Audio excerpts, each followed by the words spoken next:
Waalaikumsalam warahmatullahi wabarakatuh. Sehat semuanya? Alhamdulillah. Oke, Bu Neni, Bu Indah, Bu Sulis, Putri. Kemarin kita sudah melakukan pembelajaran ya. Alhamdulillah 1 PP sudah kita lalui. Saat kemarin kita membahas tentang kebutuhan makhluk hidup ya. Gimana pembelajaran di tempat kelas 8 jenengan? Nyaman? Biasa saja? Alhamdulillah.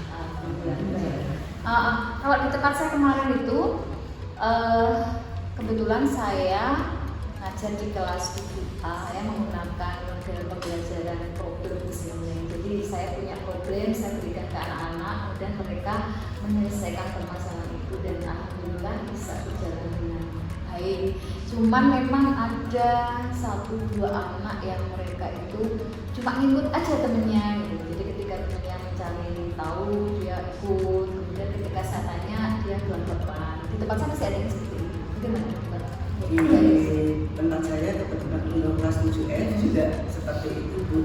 Jadi ada beberapa anak yang istilahnya boncengnya, bahkan dengan teknologi yang ada sekarang ini anak-anak suka ini.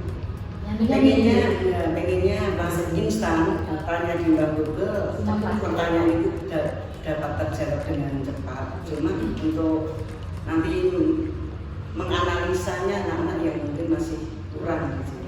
Kalau di tempat saya 7I itu karena saya menggunakan metode berdifferensi, jadi anak-anak saya beri kebebasan. Jadi di sini ada hambatan yaitu kekurangan waktu Bu. Jadi misalkan kan ada yang mereka milih buat ada yang membuat video, ada yang PowerPoint. Jadi untuk waktunya itu jadi tidak bersamaan gitu. Ya ada yang mading, ada yang poster. Kemudian yang kedua itu juga alat. Untuk peralatan itu ada juga anak yang tidak membawa HP atau HP-nya nggak support. Kemudian kalau untuk yang PPT itu memang bagusnya itu memang pakai laptop. Nah, kalau tempat saya itu anaknya bervariasi. Ada yang anaknya cuma diam aja, itu juga ada. Kemudian yang aktif sekali itu juga ada. Jadi bermacam-macam. Kemudian kemarin saya menggunakan untuk materi kebutuhan itu berdasarkan pengalaman. Misalnya apa kebutuhan yang dihadapi sekarang, coba berikan contoh langsung pada pengalaman pribadi. Itu dan mereka bisa bedain bisa anak kebutuhan, anak keinginan ya. Iya bisa. Putri ada masukan mungkin? Kalau saya pakai permainan, jadi anak-anak saya suruh nulis apa kebutuhan dia yang istilahnya prioritas yang bisa yang mendesak dan setelah mendesak dan untuk bisa ditangguhkan. Anak-anak saya suruh prioritas.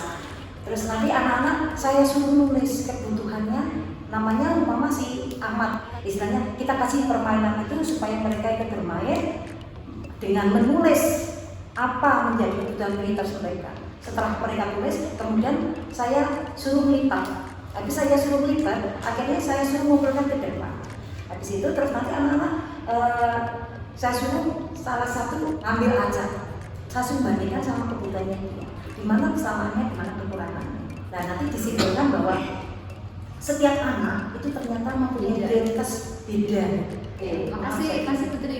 Berarti dari temuan yang kita dapati di kelas kita masing-masing, mungkin yang perlu kita garis bawahi untuk kita melakukan pembelajaran selanjutnya besok.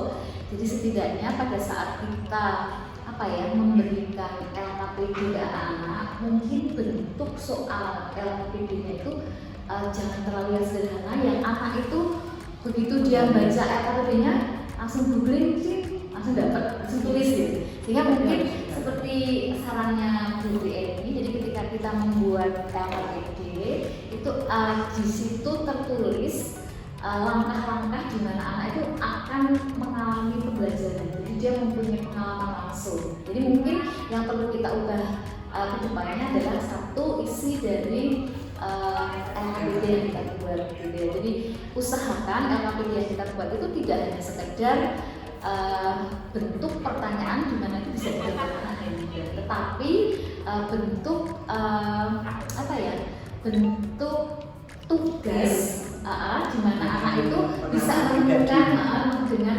alami dengan pribadi.